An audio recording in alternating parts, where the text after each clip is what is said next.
On Capitol Hill, under the blazing spotlight of national scrutiny, Jasmine Crockett and Karoline Leavitt clash over the future of America's energy. One vision for a green revolution, the other for economic survival. With $95 billion already lost to climate disasters, Jasmine calls for bold, immediate action, while Karoline warns that millions of jobs are on the line, threatening to cripple the nation's economy. The tension explodes as both women push their limits. Who will truly decide America's fate? The fight for a sustainable world, or the fight for survival at any cost? Stay with us. This is a story worth every second of your time.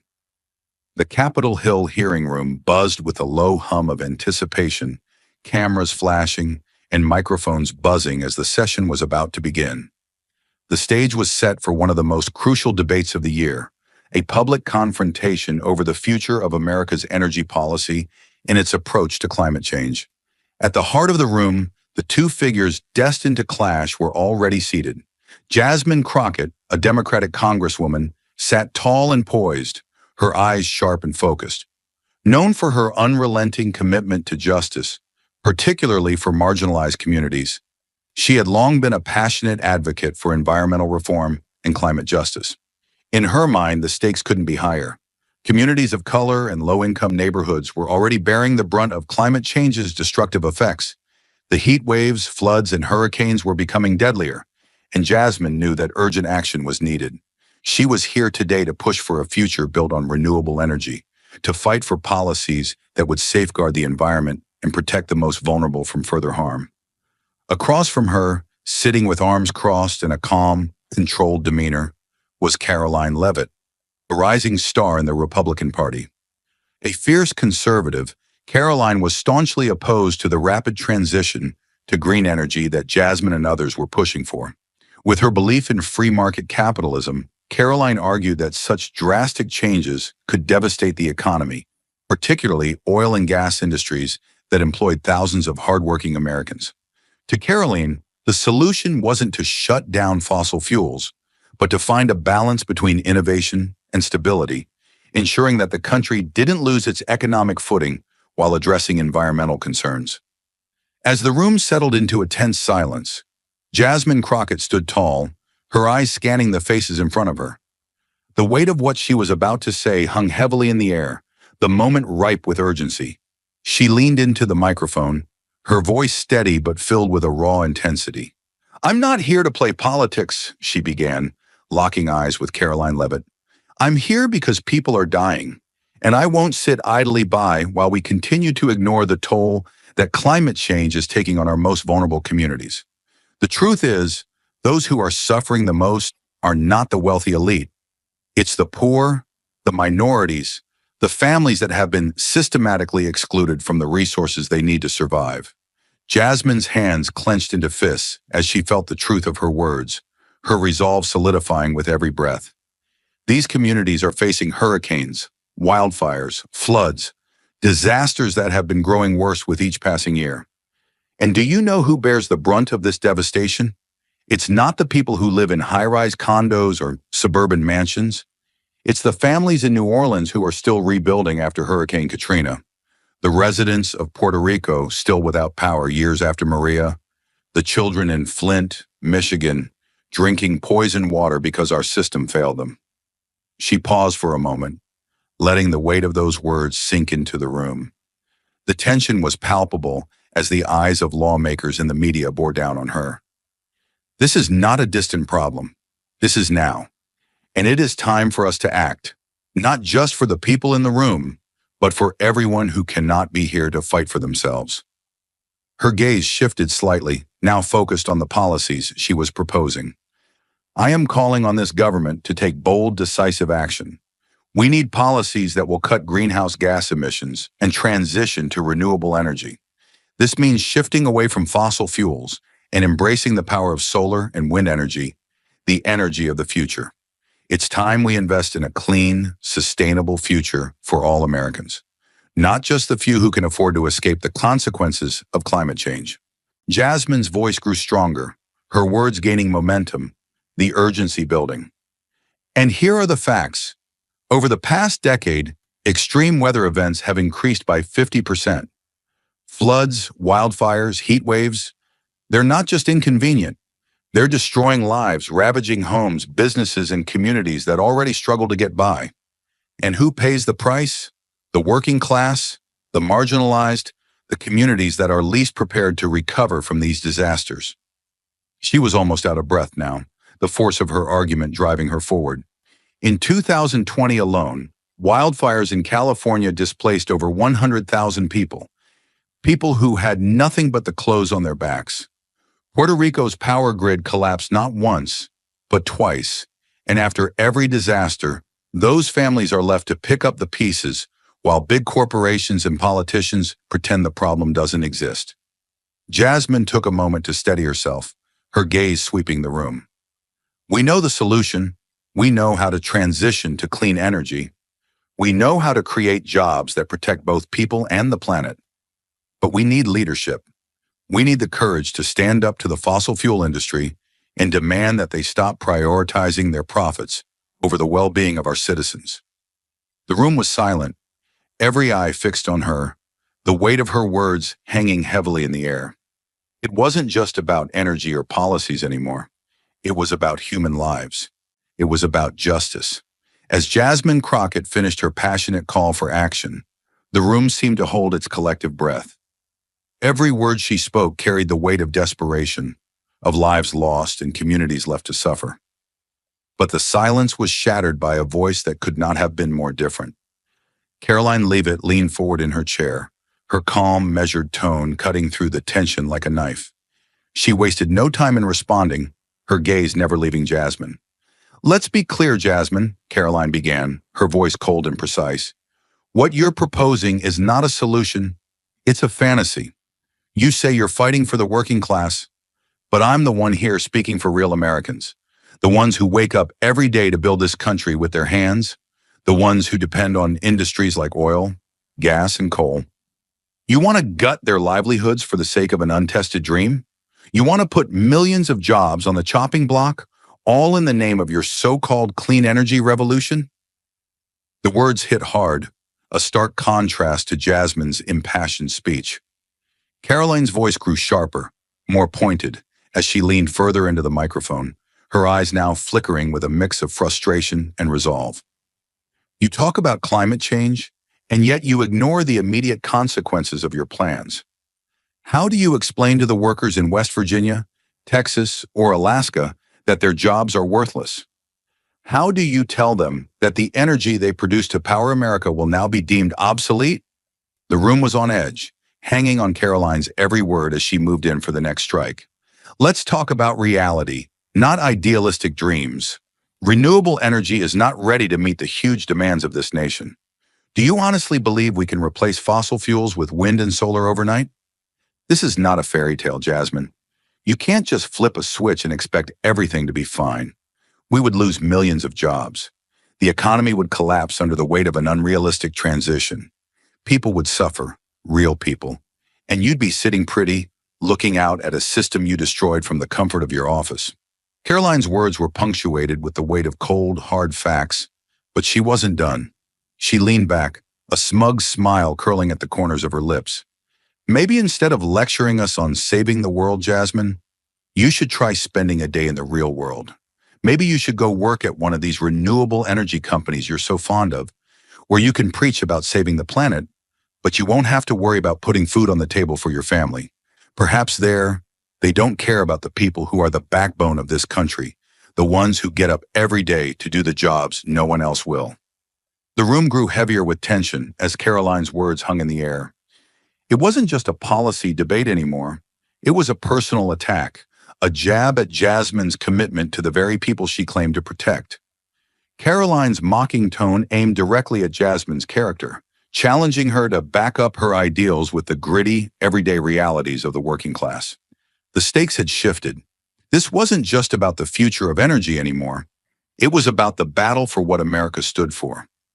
Would it be Jasmine's vision for a cleaner, more equitable future, or Karoline's belief in the pragmatic, hard-hitting reality of American capitalism? The tension was suffocating, Every word now felt like it was a step closer to the inevitable collision. Jasmine Crockett's eyes narrowed as she listened to Karoline's rebuttal, but instead of responding immediately, she took a breath, collecting her thoughts. There was a weight behind her next words, something more personal, something that had shaped her entire perspective on climate change and environmental justice. The room grew heavy with expectation as Jasmine shifted in her seat, her voice calm but tinged with a quiet intensity. "I've been to the places you keep ignoring, Karoline," she began, her words cutting through the tension in the room. "I've been to a small town in Texas, a town that had never seen a storm like the one that hit them just a few months ago. It wasn't just a flood, it was a devastation. People lost everything, everything, homes, businesses, memories, and some even lost their lives." Jasmine paused, letting the weight of her words hang in the air. She could still feel the sting of the devastation she had witnessed. The people who had suffered, the look in their eyes as they realized their lives were irreparably changed. "The water came in so fast, Karoline. People had no time to prepare. Families trapped in their homes as the floodwaters rose, faster than they could escape. It wasn't a gentle rainfall. It was a torrent that ravaged everything in its path. And these people, the ones most affected, they didn't ask for it. They didn't ask for their homes to be swallowed by water, their businesses wiped out in a matter of hours." Jasmine's eyes swept across the room as she continued, her voice gaining strength with every word. "I stood with these families and I saw the devastation firsthand. I saw mothers clutching their children, walking through knee-deep water, trying to find something, anything, that was left of their lives. I saw fathers standing in silence, unable to comfort their wives and children because the loss was too great. This is what climate change looks like. This is not some far-off problem. It is real, it is now, and it is destroying lives." She paused again, her hands clenched into fists at her sides. "And yet, Karoline, every time we have this conversation, people like you refuse to see it. You think this is just a political debate. You sit here talking about jobs, about the economy, while people are losing everything. The working class, the vulnerable, the people who have been ignored for decades, those are the ones paying the price. It's not the corporate CEOs, the people with the power to escape these disasters. It's everyday Americans struggling to survive." Jasmine's voice dropped, now steady with the weight of what she was about to say. "I'm not talking about abstract concepts here. I'm talking about real people, Karoline. These are not numbers on a page. These are families who have lost everything to something that we could have prevented. We've known about the risks of climate change for decades. We've had the warnings. And now we are seeing the consequences of inaction. And you want to sit here and tell me that we should keep doing the same thing? That we should keep pouring money into the same industries that are causing this destruction? That's not a solution. That's neglect. That's irresponsibility." The room was silent now, every person hanging on Jasmine's words. There was no denying the passion, the urgency in her voice. "You talk about jobs, Karoline. But what good are those jobs if the very land we live on becomes uninhabitable? What good are jobs if the air is toxic, the water is poisoned, and the earth is collapsing beneath our feet? What good are any of these policies if the people who depend on them are dead or displaced?" She paused, taking a moment to steady herself, her hands trembling slightly as she gripped the edge of the table. "These people didn't ask for this. They didn't ask for their homes to be destroyed, for their communities to be drowned by the very fossil fuels that have been allowed to run rampant for decades. But they're the ones who are suffering, and you can't ignore that. You can't just brush it aside because it's easier to protect the profits of the rich than to protect the lives of the vulnerable." Her voice was quieter now, but no less forceful. "I'm here because they can't be here. I'm here to fight for them, because they have no voice in this debate, and I will not sit back and let you or anyone else continue to deny them a future. We have to take action now. Not tomorrow, not next year. Now." There was a pause, a long silence that seemed to stretch on forever, as Jasmine's words sank into the room. The weight of her message hung in the air, undeniable and heavy. But just as the moment seemed to settle, Karoline's voice cut through the silence, dripping with sarcasm and dismissiveness. "Ah, so Jasmine went to visit a flood zone," Karoline smirked, leaning back in her chair. How very noble. I'm sure you think that makes you some kind of expert on how to run the country. I can just imagine you walking through the streets, talking to these poor, devastated people, and thinking that you have all the answers. You're trying to convince us that we need to take radical steps now, because if we don't, we'll be drowned in water. Her tone was biting, mocking. Maybe you should think about it, Jasmine. Maybe you should slow down and consider the consequences of your rushed solutions. Because if we move too quickly, we'll sink this economy before we ever get a chance to fix the environment. Jasmine's eyes flashed with a mixture of anger and determination. Karoline's words may have been laced with sarcasm, but Jasmine wasn't about to back down. This was a battle that had gone beyond politics. It was about lives, and Jasmine wasn't finished yet. As Jasmine's impassioned words still echoed through the room, Karoline Leavitt sat with her arms crossed, a calm smile curling at the corners of her lips. It was clear that Jasmine's emotional appeal hadn't shaken her. Instead, it seemed to fuel her next move, sharpening her focus. The energy in the room shifted. Jasmine had opened the door, but Karoline was prepared to shut it with precision. "Let me be clear, Jasmine." Karoline's voice broke through the tension, cold and calculated, each syllable deliberate and sharp. "You're painting a pretty picture, but you're not living in the real world. The reality is, your policies will cause a massive disruption in the energy sector. You talk about reducing emissions and embracing renewable energy, but you fail to realize the immediate consequences of those actions." She leaned forward slightly, her gaze unblinking, every word carefully chosen to drive the point home. "What you're proposing, cutting fossil fuel production, will not lead us to a cleaner, more sustainable world. It will lead us to energy shortages, it will push prices through the roof, and it will leave families struggling to heat their homes in the winter, small businesses crippled by soaring energy costs. You think the solution is that simple, but it's not. Real Americans, the ones who live paycheck to paycheck, are the ones who will pay the price for your idealistic policies." Karoline's voice grew stronger, the force of her argument building with each word. "You're asking us to throw away decades of progress. The energy sector is the backbone of our economy. Millions of jobs depend on it. You want to replace it with what? Wind turbines and solar panels? Do you honestly believe they can handle the demands of an economy this size?" Her voice rose and she paused, letting the question hang in the air. "We need a balance, Jasmine. We need energy security, not a fantasy. You want to create a world where energy is a luxury, not a right?" The room was heavy with the weight of Karoline's words. She wasn't finished, though. She shifted in her seat, eyes cold and unwavering. "We need to focus on sustainable development, Jasmine, not just for the environment, but for our economy. The government's role isn't just to protect the environment, it's to protect the American people.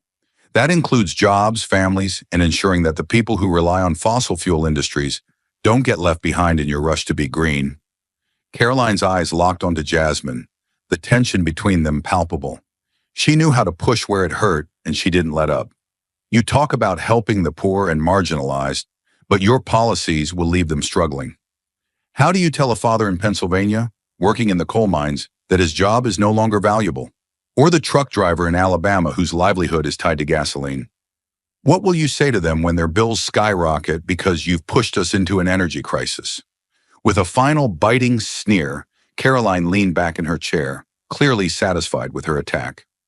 "And with all due respect, Jasmine," she said, the sarcasm evident in her tone, "it seems like you've never really understood the real world, because in that world your ideas come with a huge price tag. You can't just tear down the very industries that power this country without causing massive collateral damage. People will lose their jobs, their homes, and their futures, and you'll be sitting in your office trying to make the world look better while they're left to pick up the pieces." Karoline's words rang out, each syllable carefully calculated to weaken Jasmine's argument. The room felt charged as the two women locked eyes, the contrast in their ideologies almost palpable. Jasmine had fought for a vision of hope, of action against climate change. But Karoline had just offered a harsh dose of reality, and now the battle was no longer just about policies. It was about two worldviews clashing in the most public and high-stakes arena. The tension in the room reached its peak as everyone waited to see how Jasmine would respond. The room was charged with an undeniable tension as Jasmine Crockett's words hung in the air, heavy with urgency. But Karoline Leavitt, never one to back down, seized the moment, her gaze steely and unwavering as she prepared to respond. She leaned into the microphone, her voice cool and controlled, but laced with the venom of someone who had spent her career protecting the interests of the powerful. You keep talking about a transition to renewable energy, Jasmine. But let's face the facts, Karoline began, her tone dripping with condescension. What you're advocating for isn't a transition. It's a disaster waiting to happen. The words landed with a sharp, almost physical impact. Karoline's eyes never left Jasmine's, her voice growing colder with every word. What you propose may sound good in theory, but the reality is far harsher. We live in a world where fossil fuels are the backbone of our economy, and your plan to just cut them off overnight will create an energy crisis. Families will freeze in the winter, businesses will shut down due to skyrocketing energy prices, and we'll be left with nothing but a hollow, broken system. You can't just wish away the energy needs of a country this size, Jasmine. Karoline's words hung in the air, the room still, as the weight of her argument settled in. You talk about saving the planet, but your plan doesn't save people. It destroys their lives, real people, the ones who rely on affordable energy to keep their lights on and their homes warm. How do you explain to them that their bills are going to double or triple because of your policies? What happens to the working-class families who are already struggling to make ends meet? She leaned back in her chair, her arms crossed, a smirk playing at the corners of her lips. I'm sorry, Jasmine, but this isn't a fairy tale. This is reality, and in reality, we can't afford to make such drastic changes without severe consequences. Karoline's voice cut through the tension like a blade, each word landing with precision. The truth is, we need a balanced approach. You can't just dismantle our entire energy infrastructure without considering the ripple effects. We need sustainable growth, not some radical agenda that will bankrupt us all. The government's role isn't just to protect the environment, it's to protect the American people. That means jobs, that means energy security, and that means stability. With a final mocking smile, Karoline's voice dropped slightly in pitch, her tone dripping with sarcasm. And with all due respect, Jasmine, you clearly haven't thought this through. You want to lecture us on the environment, but you're too busy imagining a perfect world where we can just turn off fossil fuels and flip a switch to renewable energy. The real world doesn't work like that. Maybe you should spend less time preaching to the choir and more time learning how to handle a natural disaster, because right now, that's the reality we're living in. Your idealism is going to get a lot of good people hurt. Karoline's words struck hard, but Jasmine wasn't going to let her mockery derail her mission. She stood her ground, her expression hardening as Karoline's dismissive tone reverberated in her mind. Jasmine's voice cut through the room, clear and unwavering. It's easy for you to dismiss these issues when you're sitting at the top, Karoline. It's easy to talk about a balanced approach when you don't have to live with the consequences of inaction. But what I've seen, what I've witnessed, is not some abstract theory. It's families losing everything they've worked for, lives being destroyed because of climate disasters that could have been mitigated. And for you to sit here and suggest that we should keep waiting, keep dragging our feet while people suffer, is a disgrace. Her voice rose with the fire of someone who had seen too much, fought too hard, to back down now.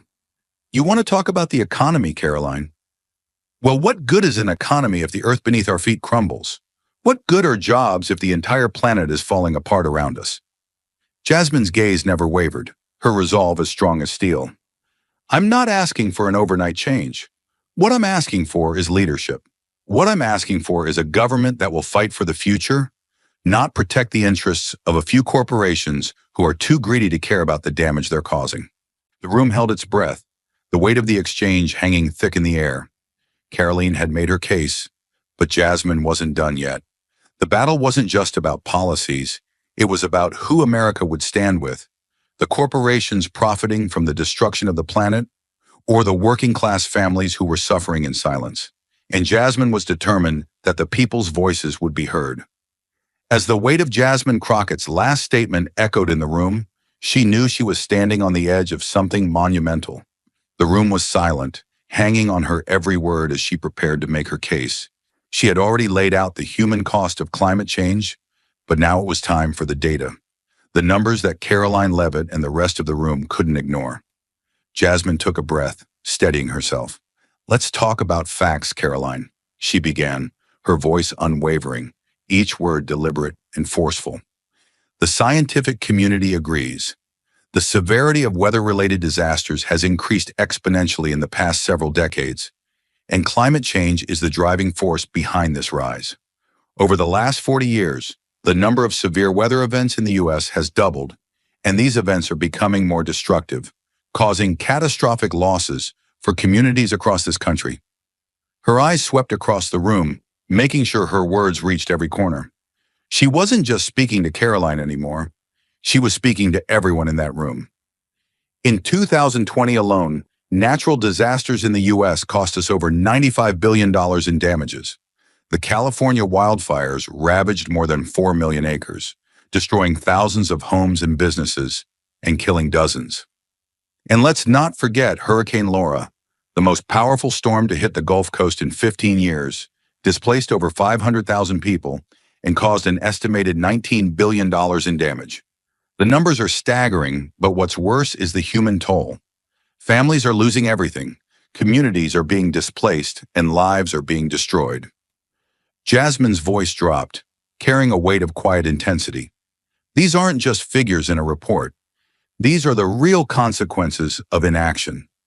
These are the lives of people who are not responsible for the situation, yet they are the ones who pay the price the hardest.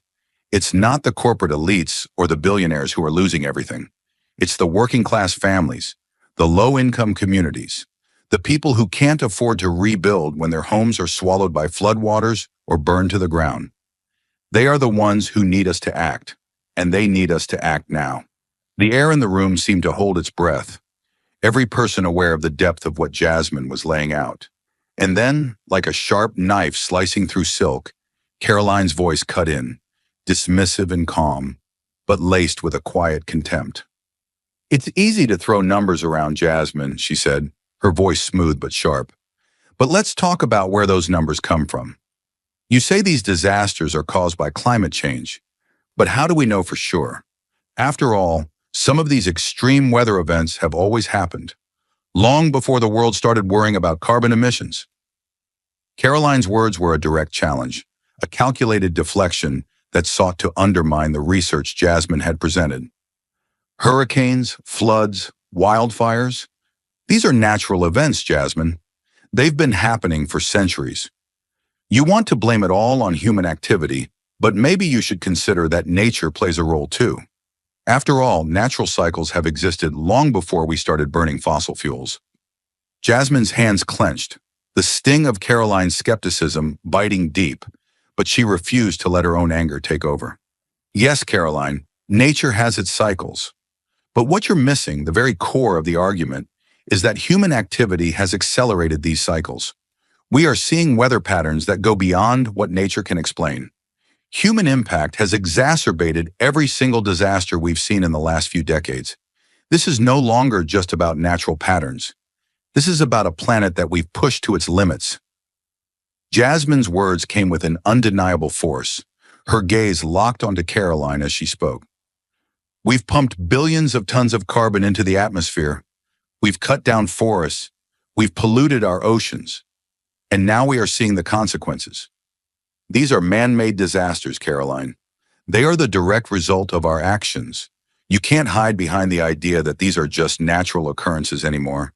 The world has changed, and we are the ones who changed it." Her voice softened, but the power of her conviction remained. "The evidence is irrefutable. The Intergovernmental Panel on Climate Change states that if we do nothing, we will face even worse consequences. Rising sea levels, more frequent and more intense storms, agricultural failures. These are not theories, Karoline. These are real events that are already affecting millions. And the longer we ignore this, the more damage we will cause to the very people we claim to care about." Jasmine took a steadying breath, her expression resolute. "You can choose to deny the truth, Karoline, but the truth is out there, and the people are suffering because we've failed to take action. The question is, how long will we continue to let these real people pay the price for our inaction? The facts are clear. It's time to make a change. The room was deathly silent, the weight of Jasmine's words hanging in the air. Karoline's challenge had been met with factual certainty, and it was clear that the battle was no longer just about policies.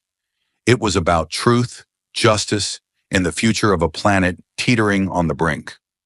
The air in the room had thickened with tension, each word between Jasmine Crockett and Karoline Leavitt only adding fuel to the fire. But Jasmine wasn't backing down. She had spent years fighting for this moment, the chance to change the course of history. She knew the stakes were high, but she wasn't here just to argue. She was here to offer solutions. Taking a deep breath, she steadied herself, her voice now clear and determined. "We can't keep living in the past, Karoline," Jasmine began, her gaze piercing the silence.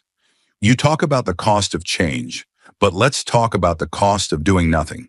The cost of lives lost in floods, in wildfires, and in heat waves. These are the real costs we're paying for our inaction." She paused, feeling the weight of her words settle into the room, then continued. "The solutions are out there. We can transition to a clean energy economy, and it's not just possible, it's necessary. We need massive investments in renewable energy infrastructure, solar, wind, and geothermal, that will power our nation for generations to come." Jasmine's hands moved, each gesture punctuating her argument. "We need to invest in modernizing our energy grid to handle the demand of the future. We need to provide incentives for companies to shift from fossil fuels to clean energy sources. This isn't just about saving the environment. It's about creating new jobs, industries, and a future where America leads the world in green innovation." Her voice was unwavering, carrying the weight of her vision. This transition isn't some far-off dream. It's something that can start today. And with the right policies in place, we can ensure that workers in the fossil fuel industry aren't left behind. We can train them for the jobs of tomorrow in clean energy sectors that will thrive in a sustainable economy. The room seemed to lean in, the magnitude of her words hanging heavily in the air. Jasmine wasn't offering a pipe dream. She was offering a path forward, and the audience was listening. But Karoline Leavitt, never one to back down, was ready with her rebuttal.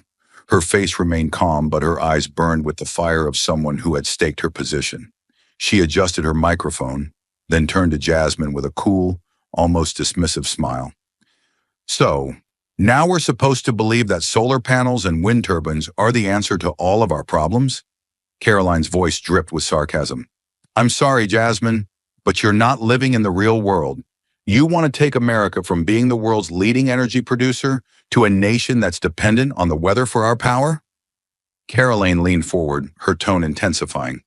"You want us to think that we can just snap our fingers and suddenly have an entire green economy without considering the consequences.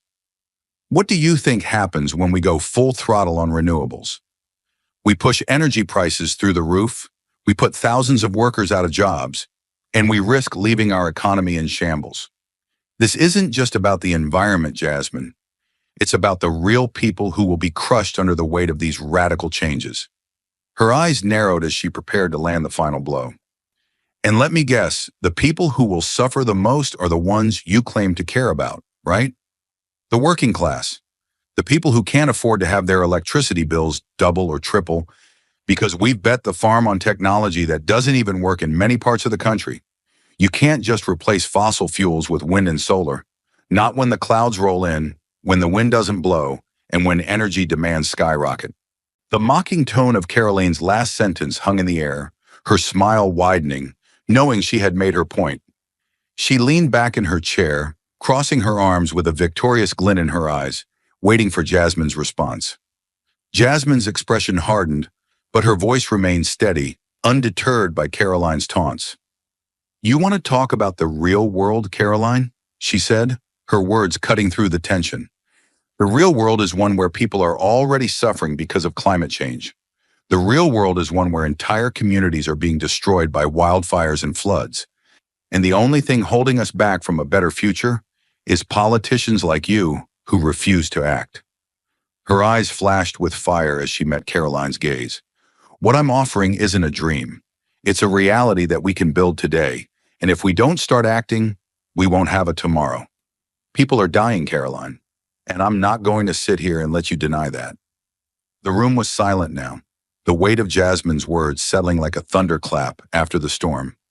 She had made her case, and there was no turning back. The fight was on, and both women knew it.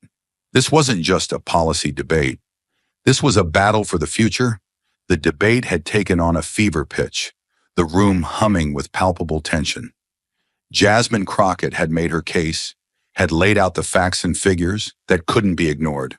But now the gloves were off. Karoline Leavitt wasn't just defending her point. She was defending an entire way of life, a system that had long protected the interests of the wealthy elite. And Jasmine wasn't about to let that go unchallenged. Her voice rang out, cutting through the stillness of the room with the fury of someone who had seen the consequences of complacency firsthand. You sit here, Caroline, talking about the economy, talking about jobs.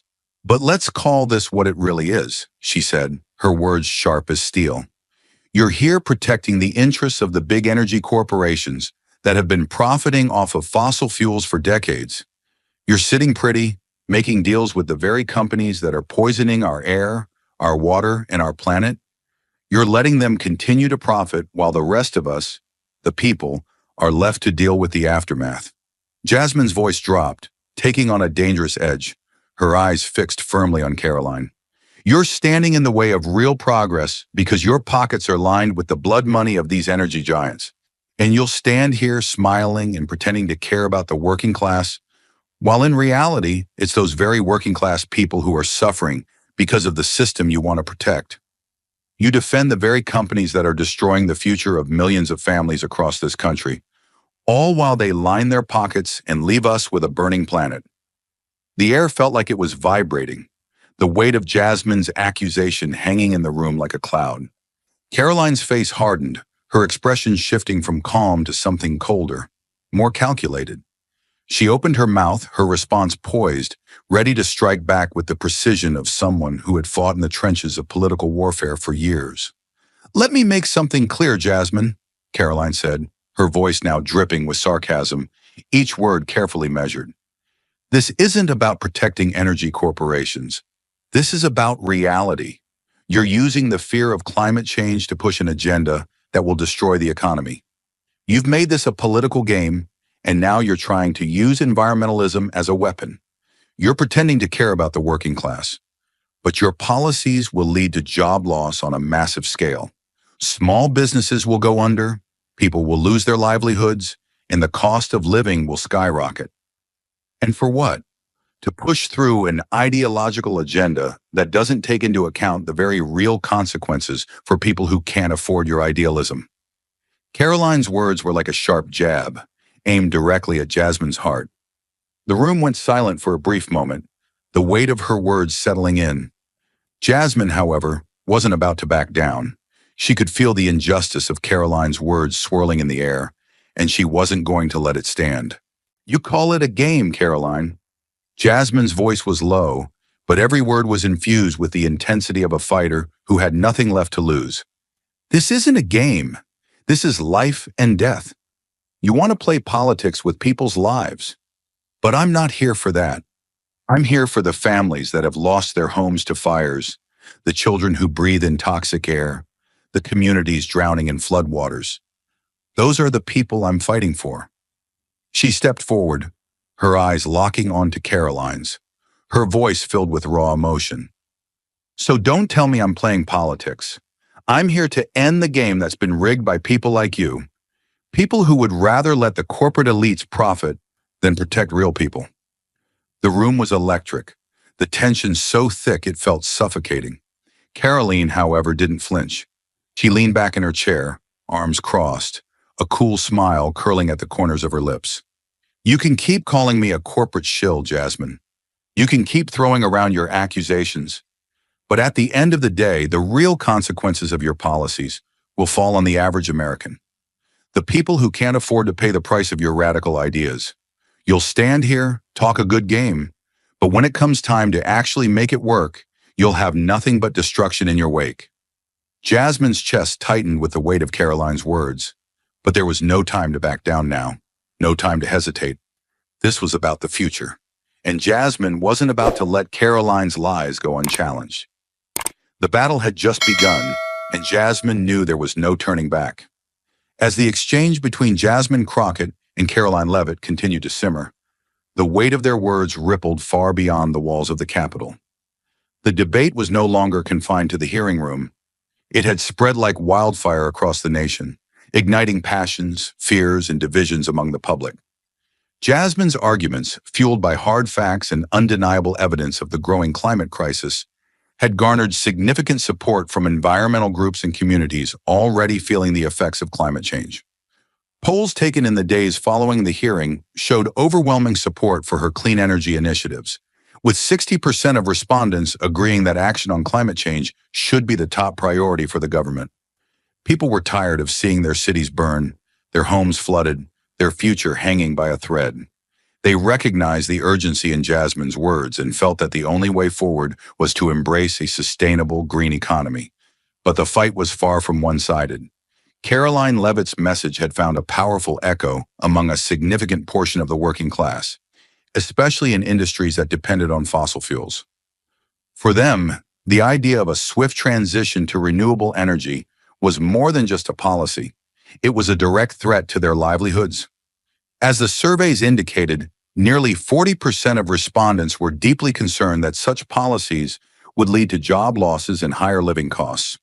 The middle class, particularly in regions reliant on coal and oil, viewed Jasmine's proposals with skepticism, fearing that her agenda could destabilize the very economy that had kept their families afloat for generations. The divide was clear, and it was growing wider by the day. On social media, debates erupted with brutal intensity. Hashtags like #GreenFutureNow and #SaveJobs dominated trending feeds, with people on both sides of the issue passionately voicing their opinions. In TV interviews, experts lined up on both sides, each defending their stance with fervor. But as the conversation swelled, Jasmine felt the weight of something deeper, a public discourse that had become entangled with personal and political identities, with her own ideals being twisted into something dangerous. The media coverage, now saturating news outlets, was both a blessing and a curse. On the one hand, Jasmine's messages about the urgent need for climate action were reaching millions. Interviews with her were broadcast across multiple platforms, her words finding their way into homes across America. But with the spotlight came a frenzied pushback from corporate-backed outlets that amplified Karoline's arguments. In the days after the hearing, Jasmine's calls for change were juxtaposed with headlines warning of economic collapse, job losses, and the destruction of American industries. Conservative pundits on Fox News and right-wing blogs pounced on every word, spinning the debate into a battle between economic survival and environmental overreach. Yet despite the barrage, Jasmine remained unshaken. Her message was clear. The people who would suffer the most from climate change were not the billionaires or the CEOs. They were the working-class families she had spent her entire career fighting for. And as the debate continued to unfold across platforms, from the conservative outlets to the progressive channels, she knew one thing for certain: she was not backing down. As Jasmine Crockett's calls for climate action were broadcast to millions of viewers, she knew that the battle for the future was now far bigger than just this one hearing. It was a national conversation, and every word, every movement she made would determine whether she was fighting for the people or for the system that had left them behind. The air in the room was thick with tension, every eye in the chamber trained on Jasmine Crockett as she stepped up to the microphone. The debate had reached its climax, and the weight of the moment was suffocating. The arguments, the accusations, the back and forth, all had led to this.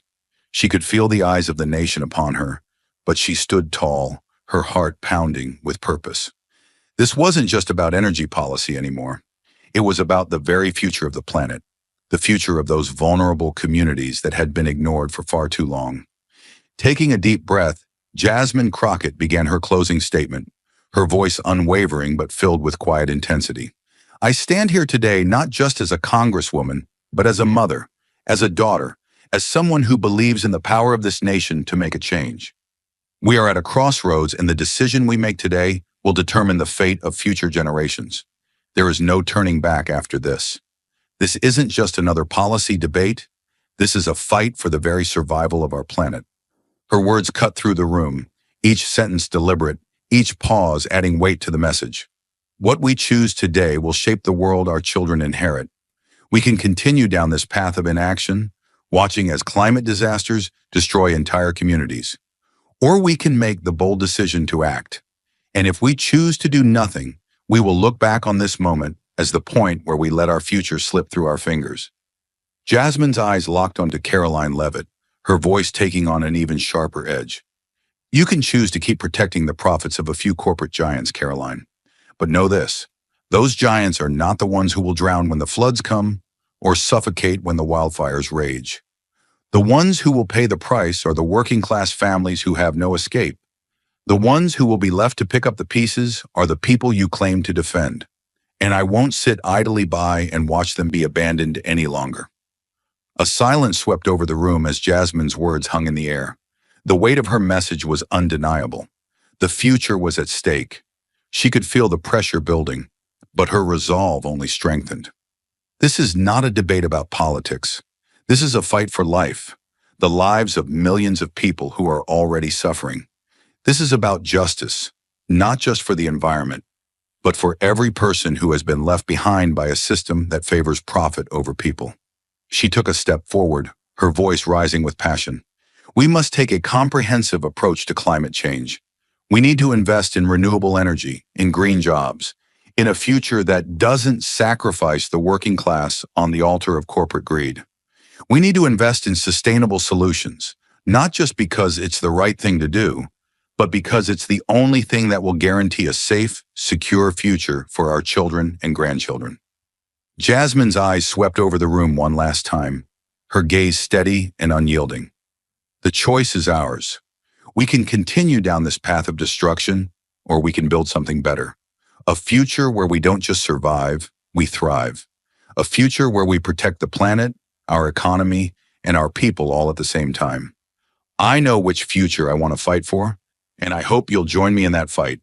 Her final words echoed through the chamber, resonating with the force of a rallying cry.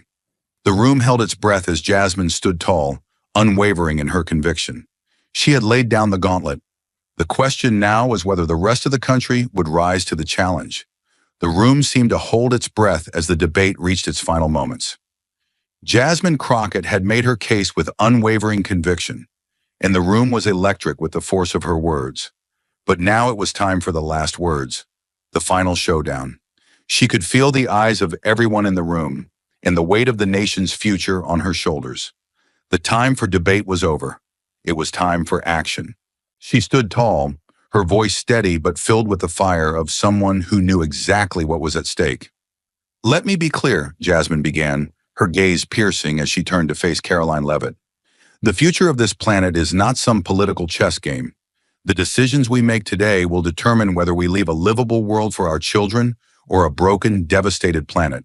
And I won't stand by while the future of our planet is sold off for short-term profits. Her words hit with the force of a thunderclap, and for a brief moment, the room was completely still, as if everyone was waiting for the storm that would inevitably follow. Jasmine's voice grew more intense, each word more powerful than the last. You talk about the economy, Karoline, but what good is an economy if the world is burning? What good is a booming stock market when our cities are sinking under rising sea levels? The economy won't matter when the planet is no longer able to sustain us. So I won't apologize for pushing for change, because the cost of inaction is far too high to ignore any longer. There was a fire in Jasmine's eyes now, a fierce, unyielding anger that refused to be extinguished. She turned her gaze to the crowd, her voice rising. We are in the fight of our lives and we will win it, not just for the planet, but for the people who have been left behind by the current system. The people whose lives are being ravaged by floods, wildfires, and unbearable heat waves. These people are counting on us, and we will not, turn our backs on them any longer. As the final words left her lips, Karoline Leavitt's eyes flashed with a mixture of defiance and calculation. She didn't flinch. If anything, her resolve only seemed to grow stronger. She leaned forward, her voice cutting through the silence like a sharp blade. You think you're saving the planet, Jasmine, but you're not. What you're really doing is playing politics with the lives of millions of Americans. You talk about saving the environment, but what about saving the economy? What about the people who rely on stable jobs, on affordable energy, on a future they can actually count on? Karoline's voice rose in intensity, her words becoming sharper, more pointed. This isn't just about protecting the planet, it's about protecting the foundation of our nation, the very thing that allows us to be who we are. We cannot afford to sacrifice stability for an untested theory. The future of our economy must be our priority, because without it, there is no future, and your radical plans are threatening that future. The final words hung in the air like a challenge, and for a brief moment, both women locked eyes. The room was filled with an almost unbearable tension as the weight of their words settled in. The divide was clear, one vision of the future, rooted in sustainability and action, and the other grounded in economic security and stability. Jasmine's eyes never wavered as she stood tall, her voice unwavering. The economy is important, Karoline, but not at the expense of the planet. We can grow our economy, create jobs, and protect the environment, but we cannot wait any longer to act. The choice we face today isn't about choosing between the economy and the environment. It's about choosing to protect the future of every living thing on this planet. I know what side I'm on. The silence in the room was deafening as both women stood, each with their unyielding vision of the future. There was no turning back now. The tension reached its peak, and the question remained, which future would America choose? Would they stand with Jasmine, fighting for the planet and its people?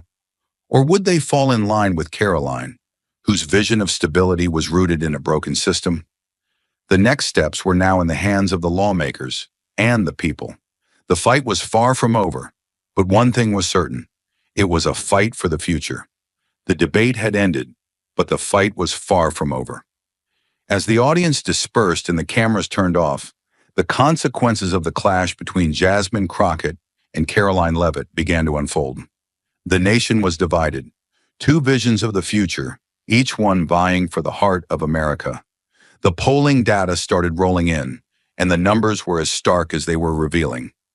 Jasmine's words had resonated deeply with those who were already on the front lines of climate change. People in coastal cities that had seen their shores eaten away by rising tides. Families who had suffered the wrath of wildfires and droughts. Environmental activists, students, and young professionals who saw climate change as the greatest existential threat to their future. According to the latest polling from major media outlets, over 60% of respondents supported Jasmine's calls for bold action on climate change. The support was overwhelming, particularly among urban voters and those from areas heavily impacted by extreme weather. The hashtag #GreenFutureNow became a rallying cry across social media platforms, with environmentalists and concerned citizens sharing stories of disaster and hope alike. But on the other side, the numbers were clear. Karoline Leavitt had captured the hearts of many in rural areas and working-class communities who feared the consequences of rapid energy shifts. People who worked in coal mines, oil fields, and natural gas plants, the heart of America's energy sector, viewed Jasmine's vision as a direct threat to their jobs and their families' livelihoods. The polling showed a strong backlash from these voters, with 40% expressing deep concern over the loss of energy independence and the rising costs of renewable energy. For many, Karoline's message about job security and economic stability resonated louder than the warnings of a burning planet. The divide was sharp, each side entrenched in their beliefs, unwilling to give an inch. Jasmine had gained the favor of those fighting for future generations, but Karoline had spoken to those concerned with the present, their families, and their jobs. The debate was more than just an ideological clash. It had become a battle over what kind of future America would choose. Would they embrace the inevitable shift toward a cleaner, greener world, or would they hold on to the status quo at all costs? As the numbers continued to roll in, it became increasingly clear that this debate wasn't just about policy. It was about the future direction of the country. The polling data reflected a nation divided, each side standing firm in their belief that their vision would protect the American dream. Jasmine, with her calls for immediate change to tackle climate change, had garnered the support of those eager for sustainability, but she had also alienated a significant portion of the population who were deeply afraid of the economic consequences. For Karoline, it was the opposite. Her message resonated with those who prioritized immediate economic survival, but those who aligned with her were reluctant to accept the looming environmental threats. Her stance had helped her maintain the loyalty of blue-collar workers, but she was losing ground with those who were focused on long-term survival in a world ravaged by climate change. As the days passed, the consequences of this debate became even clearer. This wasn't just about a temporary political win. It was about how energy policy would be shaped for the next decade, or longer. Would Jasmine Crockett's vision of a clean energy economy become the future of the United States? Or would Karoline Leavitt's cautious approach, focused on economic stability and protecting existing industries, define the national discourse? The political landscape had shifted. The debate had exposed a deep fracture in the national conversation about the future of America's energy sector. And as the political fallout unfolded, both women knew that this was only the beginning of a much larger battle, a battle that would shape the future of America's energy policy and global standing in the fight against climate change. As the dust settled from the heated debate and the cameras flashed their final moments, Jasmine Crockett stood alone, her heart racing, her mind consumed with the weight of what had just transpired. The public had seen the clash, the sharp exchanges, the fiery accusations, but the real battle, the one beneath the surface, was still raging within her. The fight wasn't just about energy policy or climate change. It was about justice, about the people who had been left behind for far too long, sacrificed for political gain, and it was a fight she was determined to win, no matter the cost. As she walked out of the chamber, the harsh glare of the cameras seemed like a distant echo. The real battle was on the streets, in the neighborhoods where families were drowning in floods, where children were choking on polluted air, where communities were torn apart by forces beyond their control. These were the people she fought for, the forgotten ones who had nothing left but hope. But hope, Jasmine knew, was fragile. It was something the powerful took from them every single day. As the days passed, the debate didn't end. The polling results had come in, but they were only a glimpse of the larger picture. Jasmine felt it in her bones, the way people's lives had been reshaped by decades of inaction. For every person who now stood with her, there were 10 more who still believed that their livelihoods depended on the status quo. They had been told over and over that energy was their only security, but Jasmine knew better. She knew that true security came not from fossil fuels, but from creating a future where everyone could thrive, where no one was left to suffocate in the wake of disaster. She couldn't stop thinking about the families she had met in Texas, those victims of the flooding. Their voices echoed in her ears, their faces branded in her mind. They had been through more than she could ever imagine. And yet, when she stepped into that room, surrounded by powerful interests trying to keep the system just the way it was, she realized how deeply ingrained the injustice ran. People were suffering, and the system that was supposed to protect them was only making things worse. The fight for change wasn't just about policy. It was about facing an entire system built on greed and apathy, a system that ignored the needs of the many in favor of the few. And yet, Jasmine couldn't afford to look away. She couldn't afford to stop. For every corporate lobbyist in the room trying to maintain the status quo, there were countless others whose voices had been drowned out. The powerful spoke in the halls of Congress, while the weak were forced to pick up the pieces of a broken world. She could feel it, the weight of their suffering, and it was on her shoulders to change the course of history. No more false promises, no more waiting, no more excuses. She had to keep fighting, not just for those in front of her, but for everyone who didn't have a voice. The injustice was too great to ignore. The lives destroyed by climate change, the families losing their homes to floods and fires, were real. They weren't abstract concepts. They weren't political pawns in some corporate game. These were real people, people with names, families, dreams, and they were losing everything because of a system that valued profits over lives. Jasmine stood at the crossroads now. The path she was on was one of great difficulty, but it was the only one that mattered. This wasn't just a political battle. It was a moral imperative. The future of humanity and the earth itself hung in the balance. Jasmine knew that change would never come easy, but she had made a promise to herself and to the people she represented that she would never give up, never stop fighting, never let the injustice she witnessed every day be swept aside. This was her call to action, and she would answer it, no matter the odds. In this moment, Jasmine Crockett wasn't just fighting for policy. She was fighting for human dignity, for survival, and for the right to live in a world where every person, regardless of their background, could look toward the future and see hope, not despair. The real battle had just begun. Thank you for watching until this moment and for standing with us on this journey for justice. Your support means everything. Like, subscribe, and turn on notifications so you never miss what's next. And we'd love to hear your thoughts. Leave a comment below and let us know what moved you most in this story. Together, our voices make a difference.